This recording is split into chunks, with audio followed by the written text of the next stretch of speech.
السلام عليكم ورحمة الله وبركاته.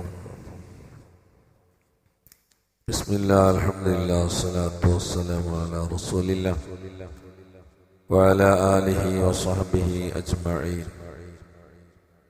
باب قول النبي صلى الله عليه وآله وسلم أنا أعلمكم بالله.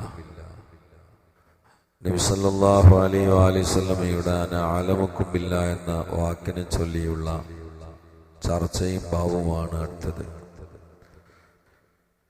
അത് ഹബീബായ നബി സല്ലല്ലാഹു അലൈഹി വസല്ലം പറയാൻ ചില കാരണങ്ങളുണ്ട്. ഞാൻ അലമുക്കും ബില്ല, നിങ്ങളിൽ അള്ളാഹിനെ കുറിച്ച് ഏറ്റവും അറിയുന്നവൻ ഞാനാണ് എന്ന് നബിയിന റസൂലുള്ളാഹി സല്ലല്ലാഹു അലൈഹി വസല്ലം. ജനങ്ങളുടെ കൂട്ടത്തിൽ അള്ളാഹുവിനെ അങ്ങേയറ്റം അറിയുന്ന തഖ്വയുള്ള ഉയരത്തിലുള്ള ആളാണ് മുസ്തഫ നബി സല്ലല്ലാഹു അലൈഹി വസല്ലം. എന്നിട്ട് നബി സല്ലല്ലാഹു അലൈഹി വസല്ലം നോമ്പ് നോക്കുന്നു, നോമ്പ് നോക്കാത്ത ദിവസങ്ങളുണ്ട്, ഭാര്യമാരുമായി ഇടപെടുന്നു. ഇങ്ങനെയാണ് ജീവിക്കേണ്ടത് എന്നറിയിക്കാൻ വേണ്ടി പറഞ്ഞതാണ്. സ്വഹാബാക്കളുടെ കൂട്ടത്തിൽ ചില ആളുകൾ ആഖിറ നേടിയെടുക്കാൻ വേണ്ടി ഭാര്യമാരുമായി സമീപിക്കുകയില്ല എന്ന് ശപഥം ചെയ്തു. ചിലര് എല്ലാ ദിവസവും നോമ്പ് നോക്കും തീരുമാനിച്ചു. ചിലര് ദുന്യാവിനെ പറ്റി ഒഴിവാക്കുമെന്ന് തീരുമാനിച്ചു. ചിലർ തീരെ ഉറങ്ങൂലെന്ന് തീരുമാനിച്ചു. ആഖിറല്ലേ, ആഖിറം വലിയ വിഷയമല്ലേ, അതുകൊണ്ട് അത് നേടിയെടുക്കണം. അപ്പൊ ഹബീബ് സല്ലല്ലാഹു അലൈഹി വസല്ലം പറഞ്ഞാണ്, നിങ്ങളെ കൂട്ടത്തിൽ അള്ളാഹിനെ ഏറ്റവും പേടിക്കുന്ന ആള് ഞാനുമാണ്, അള്ളാഹിനെ കുറിച്ച് ഏറ്റവും അറിയുന്ന ആള് ഞാനുമാണ്. എന്നിട്ട് ഞാൻ ഉറങ്ങുന്നില്ല, ഞാൻ കല്യാണം കഴിച്ചില്ല, ഞാൻ ഭാര്യമാരായിട്ട് ഇടപെടുന്നില്ല. നിങ്ങൾ ഇന്റെ മേലെ കിടക്കാനാണ്. അതുകൊണ്ട് എന്നും സന്നദ്ധവും പോക്കുക, ഭാര്യമാരിൽ നിന്നൊക്കെ പറ്റ അകന്നിക്കുക, തീരെ ഉറങ്ങാതിരിക്കുക, ഇതൊന്നുമല്ല തഖ്വ എന്ന് നബിയുനാ റസൂലുള്ളാഹി. അങ്ങനെയാണെങ്കിൽ എല്ലാ അർത്ഥത്തിലും അല്ലാഹുവിനെ അങ്ങേയറ്റം അറിയുന്ന ഞാൻ അങ്ങനെയല്ലല്ലോ വേണ്ടത്. ഞാൻ അങ്ങനെ ചെയ്തിട്ടില്ലല്ലോ. അപ്പൊ എന്നെ നോക്കി ജീവിച്ചാൽ മതി. ഇൻ കുന്തും തുഹിബ്ബൂനല്ലാഹ ഫത്തബിഊനി യുഹ്ബിബ്കുമുല്ലാഹ്. നിങ്ങൾ അള്ളാഹുവിനെ നിങ്ങൾ ഇഷ്ടപ്പെടുന്നുവെങ്കിൽ എന്നെ ഇത്തിബാ ചെയ്യുക. അതാണ് വളരെ കറക്റ്റല്ലേ നമ്മളെ ദീന്. നമുക്ക് ചെയ്യാവുന്നത് മാത്രമല്ലേ അള്ളാഹു തആല ഏൽപ്പിച്ചിട്ടുള്ളൂ. ഓരോ ശ്വാസം വലിക്കുന്നതിനും ഓരോ അൽഹംദുലില്ലാഹ് ചൊല്ലണം എന്ന് അള്ളാഹ്ക്ക് തീരുമാനിക്കാൻ പറ്റില്ലോ. അതൊരു ന്യായമാണല്ലോ. കാരണം ശ്വാസം ഫ്രീ ആയിട്ട് കിട്ടില്ലേ. ഫ്രഷായ ശ്വാസം ഓക്സിജൻ ഫ്രീ ആയിട്ട് കിട്ടുകയാണ്. അതിന് ഒന്നിനും ഒരു അൽഹംദുലില്ലെങ്കിലും പറഞ്ഞു കൊടുക്കണ്ടേ. ശ്വാസം മുട്ടിയിട്ട് കൃത്രിമ ശ്വാസം വലിച്ച് ബില്ല് കെട്ടുന്ന സമയത്തല്ലേ ഈ നിയമത്ത് അറിയുള്ളൂ. കൃത്രിമ ശ്വാസം ഇങ്ങനെ ആശുപത്രിയിൽ നിന്ന് ഇങ്ങനെ വലിക്കുക, എന്നിട്ട് ബില്ല് കിട്ടുമ്പോൾ എത്ര ശ്വാസത്തിന് എത്ര പൈസ അടക്കണം നമ്മൾ. അപ്പൊ ഈ ഓരോ വലിക്കും അൽഹംദുലില്ലാഹ് ചൊല്ലണം എന്ന് അല്ലാഹു തആല നിർബന്ധിച്ചാൽ ന്യായാണല്ലോ ഓനാ പറയുന്നത്. കാരണം ഫ്രീ ആയ ശ്വാസം, അതന്നെ ഫ്രഷായ ശ്വാസം നമുക്ക് ഇങ്ങനെ കിട്ടുക, അതിനൊക്കെ അൽഹംദുലില്ലാഹ് എല്ലണം എന്നല്ലേ പറഞ്ഞിട്ടുള്ളൂ. പക്ഷെ അത് അല്ലാഹ് പറഞ്ഞില്ലല്ലോ. നമ്മൾ ഇരിക്കുന്ന സമയത്ത് നമ്മൾ അറിയാതെ കണ്ണ് താവുന്നു പൊന്തുന്നു. ഷട്ടർ ഇങ്ങനെ, നമ്മളിപ്പോ കടന്റെ ഷട്ടർ അടക്കണമെങ്കിൽ എത്ര പണിയുണ്ട്. ഇത് അടക്കലും തുറക്കലും ഒപ്പം നമ്മൾ അറിയുന്നും കൂടില്ല. ഇതിനൊക്കെ അൽഹംദുലില്ലാഹ് എന്ന് പറയണം എന്നുള്ള തീരുമാനിച്ചാൽ നമ്മളെ കാര്യം കഴിഞ്ഞില്ലേ. ഹാർട്ട് മെഡിക്കണ് ഇല്ലെങ്കിൽ ഔട്ടായില്ലേ. ഇതിന് അൽഹംദുലില്ലാഹ് പറയണം എന്ന് പറഞ്ഞാൽ നമ്മളെ കാര്യം കഴിഞ്ഞില്ലേ. അതൊന്നും അല്ലാഹ് പറഞ്ഞില്ലല്ലോ. എന്നാ പിന്നെ ശ്വാസത്തിൽ ദിക്ർ കയറ്റുന്ന മഹാന്മാരുണ്ട് കേട്ടോ. അംഫാസിയ ദിക്റിന്റെ ആളുകളുണ്ട്. അവരുടെ ശ്വാസം പോലും അല്ലാഹ് എന്ന ദിക്റായി മാറും. നമ്മളങ്ങനെ പ്രാക്ടീസ് ചെയ്തിട്ട് പരിശീലിച്ചിട്ട് അങ്ങനെ ആവുകയാണ് വേണ്ടത്. നമ്മളെ ദിക്ർ പോലും ശ്വാസം പോലും അല്ലാഹ്. അല്ലാഹനെ അറിഞ്ഞവർക്ക് ഇതൊക്കെ കഴിയുള്ളൂ, അറിയാത്തവർക്ക് ഇത് കഴിയില്ല. അങ്ങനെ വയനാട് മലമുകളിലായിരുന്നു. അതിന്റെ മഞ്ഞെല്ലാം അടിച്ചിട്ടുള്ള ചെറിയ പ്രയാസം ഉണ്ടാവും. വയനാട് നിന്ന് ഒരുപാട് പോകണം. അവിടെ നല്ല മഞ്ഞ, ഇത്തിരി സൗണ്ട് ബോക്സിന് പിടിച്ചിട്ടുണ്ട്. അന അഅലമുക്കും ബില്ലാഹ്, നിങ്ങളെ കൂട്ടത്തിൽ അള്ളാഹുവിനെ കുറിച്ച് ഏറ്റവും അറിയുന്നവൻ ഞാനാണ് എന്ന് നബിയുനാ റസൂലുള്ളാഹി കഴിഞ്ഞ അധ്യായം നമ്മൾ പറഞ്ഞത് അൽ ഫിറാർ മിനൽ ഫിത്തൻ, ഫിത്നയിൽ നിന്ന് ഓടി രക്ഷപ്പെടുന്നതിനെ കുറിച്ചാണ്. യൂഷിക്കോ യക്കൂന ഖൈറു മാലിൽ മുസ്ലിം ഓനമൻ യത്മഉ ബിഹാ ഷാഫൽ ജിബാൽ വ മവാഖിൽ ഖത്തർ യഫിറു ബിദീനിഹി മിനൽ ഫിത്തൻ. അതായിരുന്നു ഹദീത്ത്. ആ ഫിത്നയിൽ നിന്ന് രക്ഷപ്പെടണമെങ്കിൽ അള്ളാഹനെ അറിയണം, എല്ലാം രക്ഷപ്പെടുക ആണ്. ഫഅലം അന്നഹു ലാ ഇലാഹ ഇല്ലല്ലാഹ്, അത് ഖുർആനാണ്. ആ മൗലിയർക്ക് മിഹ്റാബിനുള്ളെന്ന് പറയാൻ മാത്രമല്ല, അല്ലെ ഖുർആനാണ്. ഫഅലം അന്നഹു ലാ ഇലാഹ ഇല്ലല്ലാഹ്. ഈ ഇൽമു എന്ന് പറഞ്ഞാൽ അതിന് ഒക്കെ ഉണ്ടാവണം, ഇഷ്കാലം ഉണ്ടായപ്പോൾ സംശയം ഉണ്ടെങ്കിൽ ഇൽമാവില്ല. ഇന്നിപ്പോ ഒരു സോഷ്യൽ മീഡിയയിൽ ഒരു യുക്തിവാദിയുടെ പ്രസംഗം വെക്കുമ്പോഴൊക്കെ സംശയം വന്ന് ആടി ഉലയുന്ന കാലം, അത് ഇൽമാവില്ല. ഇൽമിന് യക്കീൻ വേണം. ഫഅലം ലാ ഇലാഹ ഇല്ലല്ലാഹ്, ഈ ഉറപ്പം കൊണ്ട് കയറണം. അതാണ് ഞാൻ ഇടയ്ക്ക് ഇങ്ങനെ ഓർക്കലുണ്ട്. ഷാറാവി എന്നൊരു പണ്ഡിതൻ ഉണ്ടായിരുന്നു. ഷാറാവി വലിയ പണ്ഡിതനായിരുന്നു. അടുത്ത കാലത്താണ് മരിച്ചത്. ഒരുപാട് ഗ്രന്ഥങ്ങൾ അദ്ദേഹം ഉണ്ടാക്കിയിട്ടുണ്ട്. അതിൽ കുറെ കിതാബ് എൻ്റെ അടുത്തുണ്ട്. അദ്ദേഹം ഉണ്ടാക്കി അന്ത തസ്അലുൽ ഇസ്ലാം യുജീബു എന്നൊരു ഗ്രന്ഥമുണ്ട്, പ്രൗഢഗംഭീരമായ ഗ്രന്ഥം. അദ്ദേഹം ഒരു യാത്രക്കാരനും കൂടിയായിരുന്നു. ഇത് നമ്മളെ ഈമാന്റെ ബേസാണ് ഞാൻ പറയുന്നത്. ഇത് ചിന്തോദീപകമാണ്, ഇതിൽ നിന്ന് പകർത്താനും ഉൾക്കൊള്ളാനുണ്ട്. അദ്ദേഹം വലിയ പണ്ഡിതനായിരുന്നു. അദ്ദേഹത്തിനോട് അമേരിക്കയിൽ നിന്നൊരു പത്രക്കാരൻ ചോദിച്ചു, നിങ്ങൾ പരലോകം വിശ്വസിക്കുന്നുണ്ടോ? ഉണ്ട്. നിങ്ങൾ കണ്ടിട്ടുണ്ടോ? കണ്ടിട്ടുണ്ട്. സ്വർഗം കണ്ടു? സ്വർഗം കണ്ടുകണം. നരകം കണ്ടു? നരകം കണ്ടു. നിങ്ങൾ മലക്കളം കണ്ടു? മലക്കളം കണ്ടു. ചോദിച്ച ആളാകെ കുടുങ്ങി. കണ്ടിട്ടില്ല എന്ന് പറയുന്നത് എഴുതിയിട്ടാണ് ചോദിച്ചത്. കണ്ടുകണെന്നാ പറഞ്ഞത്. അപ്പൊ ചോദിച്ചു എങ്ങനെയാണ് കണ്ടതെന്ന് വെച്ചു. അപ്പൊ ഒരു മറുപടി പറഞ്ഞിട്ടുണ്ട്, അവിടെ നിന്നാ മതി. എന്താ പറഞ്ഞാലോ, എനിക്ക് ഈ കണ്ണിന് വിശ്വാസമില്ല, എന്റെ കണ്ണിന് എനിക്ക് വിശ്വാസമില്ല. എന്തുകൊണ്ട്? ഇതുള്ള പലതിനെയും കാണിച്ചു തരുന്നില്ല, ഇല്ലാത്ത പലതിനെയും കാണിച്ചു തരുന്നുണ്ട്. ഇല്ലാത്ത പലതും ഈ കണ്ണുകൊണ്ട് കാണല്ലോ. നിങ്ങൾ താന്നൂര് കടപ്പുറത്ത് നിന്ന് പോയോക്കാണ് ആകാശവും കടലും തമ്മിൽ മുട്ടിയത് കാണും. വെള്ളോ ഇല്ലല്ലേ? നമുക്ക് ഇവിടെ നിന്നാ തോന്നും അവിടെ അറ്റത്ത് ആകാശം കടലുമൊക്കെ മുട്ടി നിൽക്കണില്ലേ എന്ന് തോന്നും. ഉള്ളതല്ല, നമ്മളെ കണ്ണ് കാണിച്ചു തരുന്നതാണ്. അതാണ് ഇല്ലാത്തത് കാണിക്കുന്നതെന്നാണ്. ഉള്ള പലതിനെയും കാണിക്കണില്ല. ഇവിടെ ഇപ്പൊ കറണ്ട് ഉണ്ട്, നമ്മൾ കാണുന്നുണ്ടോ? കറണ്ട് കാണുന്നുണ്ടോ? ഇതെന്താ? കറണ്ടല്ല, കറണ്ട് ഉണ്ടെന്ന് തെളിവാണ്. കറണ്ടല്ല. കറണ്ട് ആണെങ്കിൽ വയറ് മുറിച്ചിട്ട് തൊട്ട് വെക്കണം, എന്നാ പിന്നെ നല്ല രസമുണ്ടാവും. ഇതൊന്നും കറണ്ടല്ല. നമ്മൾ പറയുന്നത് തന്നെ കറണ്ട് ഉണ്ടോ നോക്കുന്നല്ല പറയുന്നത്. ലൈറ്റ് എത്തുമ്പോൾ മനസ്സിലായി കറണ്ട് ഉണ്ട് എന്ന് മനസ്സിലായി. കറണ്ട് കാണൂല, തെളിവേ കാണുള്ളൂ. അള്ളാനെ കാണൂല, തെളിവേ കാണുള്ളൂ. അപ്പൊ അദ്ദേഹം പറഞ്ഞു, ഉള്ള പലതിനെയും എന്റെ കണ്ണ് കാണിച്ചു തരുന്നില്ല, ഇല്ലാത്ത പലതിനെയും എന്റെ കണ്ണ് കാണിച്ചു തരുന്നുണ്ട്.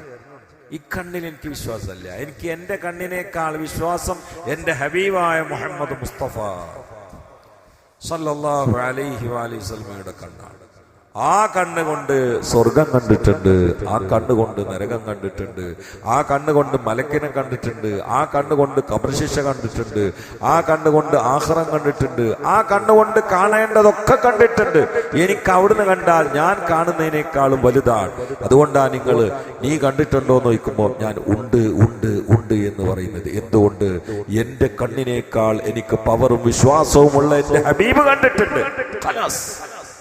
അത് മതി എനിക്ക്. അതന്നെ എന്റെ കാഴ്ച. എന്താ മറുപടിയാണ്? ഒന്നൊന്നര മറുപടിയാണ്.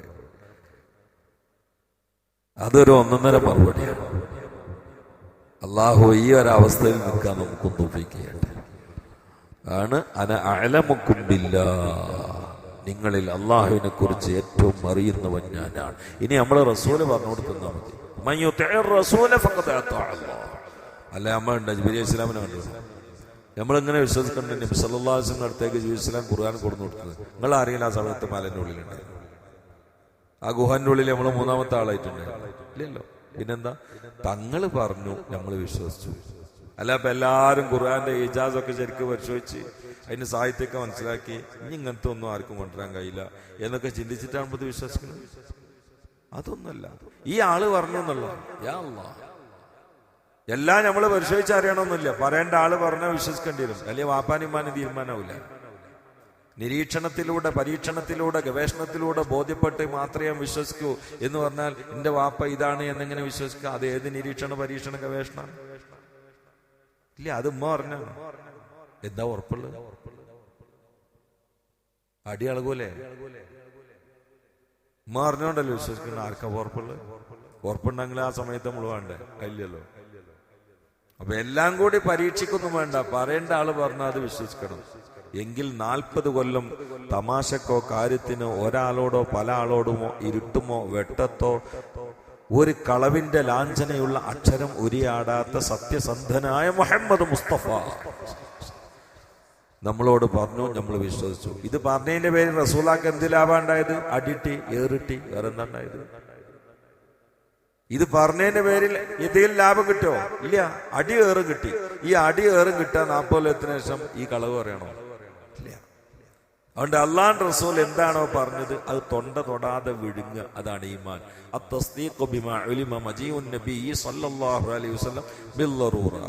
നമ്മൾ വേറെ ഒന്നും ചിന്തിക്കേണ്ടതില്ല. കാരണം ലോകത്തെ ഏറ്റവും വലിയ വിജ്ഞൻ മുഹമ്മദുർ റസൂലുള്ളാഹി സല്ലല്ലാഹു അലൈഹി വസല്ലം. അതുകൊണ്ട് ഫിത്നയിൽ നിന്ന് രക്ഷപ്പെടാനുള്ള മാർഗമാണ് ഇന്നത്തെ ബാബ്. അള്ളാഹിനെ അറിയാം, റസൂലിനെ അറിയാം. അതിന് അള്ളാഹു നമുക്ക് വാതിൽ തുറന്നേറ്റ്. അള്ളാഹു സുബ്ഹാനഹു വ തആല ഇത് കഴിഞ്ഞാൽ ഉടനെ ഉള്ളത് മാരിഫത്തിനെ കുറിച്ചുള്ള ചർച്ചയാണ്. മാരിഫത്ത് എന്ന് പറഞ്ഞാൽ കൽബിന്റെ ഫൈലാണ് എന്നാണ് ഞാൻ അടുത്ത് തന്നെ നാളെ നമുക്ക് പറയാം. അപ്പോൾ മാരിഫത്തിന്റെ വാതിൽ തുറന്നെടുക്കണം. അപ്പോഴേ സുജൂദിന് ടേസ്റ്റ് ഉണ്ടാവുള്ളൂ. അറിഞ്ഞാലല്ലേ. ഇപ്പൊ ഒരു കുട്ടീനെ ഞങ്ങൾ ചെറിയ കുട്ടീനെ എടുത്തിട്ട് ഒരു പാമ്പിന്റെ മുമ്പിൽ നിർത്തി നോക്കാണ്, ആ കുട്ടി പാമ്പിന്റെ കഴുത്ത് പിടിക്കും, വാല് പിടിക്കും. കാരണം ആ കുട്ടിക്ക് ഇത് എന്താണെന്ന് അറിയില്ല. ആ കുട്ടീനെ കയ്യിൽ നിങ്ങൾ ഷുഗറിന്റെ ഗുളി കൊടുത്തു നോക്കാണ്ട് കുട്ടി തിന്നും. കാരണം കുട്ടിക്ക് ഇതിന്റെ അപകടം അറിയില്ല. ഒക്കെ അറിവാണ് വിഷയം. നമ്മളിപ്പോ റുക്കൂയിലും സുജൂദിലും കൊട്ടുവാടുന്നതും ഇരിക്കുമ്പോ ഉറങ്ങണമൊക്കെ എന്താണ്? നമുക്ക് സംഗതി പിടുത്തം കിട്ടിയില്ല. ആരാണ് അള്ളാഹ് മനസ്സിലാക്കി? അതാണ് മനസ്സിലായ എങ്ങനെയല്ല നമുക്ക് സംഗതി മനസ്സിലായി. അപ്പൊ അള്ളാഹുവിനെ അറിയണം. അള്ളാഹിനെ അറിയാൻ എല്ലാം പറ്റും. ഭൂമി മൊത്തം പറ്റും. ഭൂമിയിലെ ഓരോ സൃഷ്ടികളും നമുക്ക് കാണാവുന്നത് മുഴുവനും അള്ളാഹിനെ അറിയാനുള്ള നാട്ടക്കുറികളാണ്. എല്ലാം അതാണ്. ഇനി ഒന്നുമല്ലെങ്കിൽ നമ്മളെ കുറിച്ച് പഠിച്ചാൽ മതി. അള്ളാഹു നമ്മളെങ്ങനെ പാക്ക് ചെയ്തൊക്കെ നോക്കാൻ നിങ്ങൾ തൊലിയുണ്ട് എവിടെങ്കിലും ഒന്ന് തൊലി എക്സ്ട്രാ ഉണ്ടോ? ഇത്രയും വലിപ്പമുള്ള ഒരു സാധനത്തിന് നമ്മൾ പേപ്പർ കൊണ്ട് പൊതിയാണെങ്കിൽ ഇത്ര കൃത്യമായിട്ട് പൊതിയാൻ കഴിയുമോ? ഇല്ലല്ലോ. ഇത്ര വലിപ്പമുള്ള ഒരു സാധനത്തിന് നമ്മൾ പേപ്പർ കൊണ്ട് പൊതിയാണെങ്കിൽ അതിന് ഇന്ന് ലോകത്ത് 800 കോടി മനുഷ്യന്മാരെ മേലുണ്ട്. ഈ 800 കോടി ഇറച്ചിനെ തൊലി കൊണ്ട് പൊതിയണ്ടേ? ഇക്കോളത്ത് പൊതിയണ്ടേ? നമുക്ക് അങ്ങനെ പൊതിയാൻ കഴിയും? ഇത് മാത്രം, ഈ തൊലി മാത്രം എന്തിച്ചാ പോലെ? നീ തൊലി തന്നെ വെറും പൊതിയല് മാത്രം പേപ്പർ കളയാനുള്ളതല്ലോ. ആ തൊലിമ തന്നെ എന്തെല്ലാം പഠിക്കാണ്ട്. ഈ തൊലി ഇല്ലെങ്കിൽ വേദന അറിയില്ല. വേദന സംവേദന എന്ന സംഗതി ഈ തൊലിമലാണ്. തൊലി പറ്റ ചിന്തി പോയാലും പിന്നെ കുത്തിയ വേദന അറിയില്ല. ഇത് ഖുർആനിൽ പറയുന്നുണ്ട്. കുല്ലമാ നളിജത് ജുലൂദുഹും ബദൽനാഹും ജുലൂദൻ ഗൈറഹാ. ഈ ആയത്ത് കേട്ടിട്ട് ഒരു ശാസ്ത്രജ്ഞൻ മുസ്ലിമായിട്ടുണ്ട്. കുല്ലമാ നളിജത്ത് ജുലൂദുഹും, അവരുടെ ജിൽദിന്റെ ജമ്മാണ് ജുലൂദ്. തൊലികളൊക്കെ കരിഞ്ഞ് ഒരുങ്ങിക്കൊണ്ടിരിക്കുമ്പോൾ ബദ്ദൽനാഹും, അവർക്ക് നമ്മൾ ചേഞ്ച് വരുത്തും. ജുലൂദൻ ഗൈറഹ, ആ കരിഞ്ഞ തൊലിയല്ലാത്ത പുതിയ തൊലി ചേഞ്ച് വരുത്തും. എന്തിന്? ലിയദൂഖുൽ അദാബ്, അപ്പോഴേ അവർക്ക് വേദന അറിയുള്ളൂ. ഇത് നരകത്തെക്കുറിച്ച് ശിക്ഷിക്കുന്ന സ്ഥലത്താണ് അള്ളാഹു പറഞ്ഞത്. നരകത്തെക്കുറിച്ച് ശിക്ഷിക്കുന്ന സ്ഥലത്താണ് പടച്ചോൻ ഇത് പറഞ്ഞത്. പക്ഷെ അവിടെയും തൊലിയെക്കുറിച്ച് ചർച്ച ചെയ്തു. ആ തൊലി നമ്മൾ പുതിയതാക്കിക്കൊണ്ടിരിക്കും അവർക്ക് വേദന അറിയാൻ വേണ്ടി. ഇത് കേട്ടത് വേദന സംവേദിനി കണ്ടുപിടിച്ച ആളാണ്. അദ്ദേഹം ഇത് പറഞ്ഞിട്ട് കൊല്ലം 70 ആയിട്ടില്ല. അദ്ദേഹം കണ്ടുപിടിച്ച ഈ വേദന സംവേദിനി എന്നതിലേക്ക് 1500 കൊല്ലങ്ങൾക്ക് മുമ്പ് ജബലുന്നൂറിന്റെ മുകളിലുള്ള നിരക്ഷരൻ എന്ന് ലോകം സമ്മതിച്ച ആള് എങ്ങനെ അറിഞ്ഞു? കാരണം അതിന്റെ പിറകിൽ ചാലകശക്തി അല്ലാഹ്. ആ അള്ളാനെ മനസ്സിലായാൽ സുജൂദിന് നല്ല ടേസ്റ്റ്. ആ അള്ളാനെ മനസ്സിലായ റുക്കൂവിന് നല്ല രസമാണ്. ആ അള്ളാനെ മനസ്സിലായാൽ പള്ളിയിലിരിക്കൽ നല്ല സുഖമാണ്. ആ അള്ളാനെ മനസ്സിലായാൽ ദിക്ർ നമ്മുടെ ആനന്ദമാണ്. ആ അള്ളാനെ മനസ്സിലായാൽ തസ്ബീഹ് നമ്മുടെ സംഗീതമാണ്. ആ അള്ളാനെ മനസ്സിലായാൽ സ്വലാത്ത് നമ്മുടെ ഇഷ്ടവിഭവമാണ്. അള്ളാഹു തൗഫീഖ് ചെയ്യട്ടെ.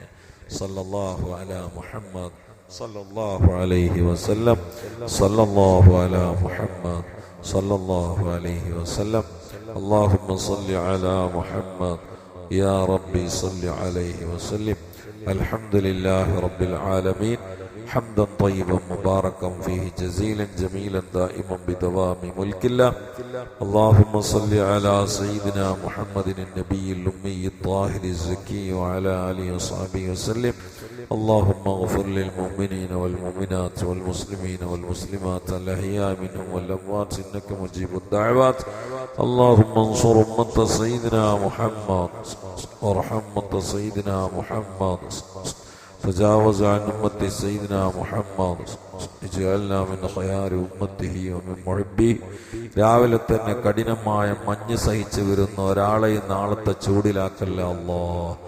ഈ മഞ്ഞ് സഹിച്ച് നിന്റെ പള്ളിയിൽ വന്ന് ഹദീസ് കേൾക്കുന്ന ഞങ്ങൾ നീ സ്വർഗത്തിലാക്കി തരണേ അല്ലാഹ്. ആഫത്ത് മുസീബത്തുകളിൽ നിന്ന് കാക്കണേ അല്ലാഹ്. അസ്വസ്ഥതയിൽ നിന്ന് രക്ഷപ്പെടുത്തണേ അല്ലാഹ്. കടങ്ങളിൽ നിന്ന് മോചിപ്പിക്കണേ അല്ലാഹ്. മക്ക മദീനകളിൽ എത്തിക്കണേ അല്ലാഹ്. ആഫിയത്തുള്ള ദീർഘായുസ് നൽകണേ അല്ലാഹ്. ആഖിബത്ത് നന്നായ മരണം നൽകണേ അല്ലാഹ്. കുടുംബസമേതം സ്വർഗത്തിലാക്കി തരണേ അല്ലാഹ്. ربنا تقبل منا إنك أنت السميع العليم وتب علينا إنك أنت التواب الرحيم واغفر لنا ولمن دفنوا حوالينا ولوالدينا ولجميع المؤمنين والمؤمنات آمين برحمتك يا أرحم الراحمين وصلى الله تعالى وسلم على خير الخلق سيدنا محمد وآله وصحبه أجمعين سبحان ربك رب العزة عما يصفون وسلام على المرسلين والحمد لله رب العالمين.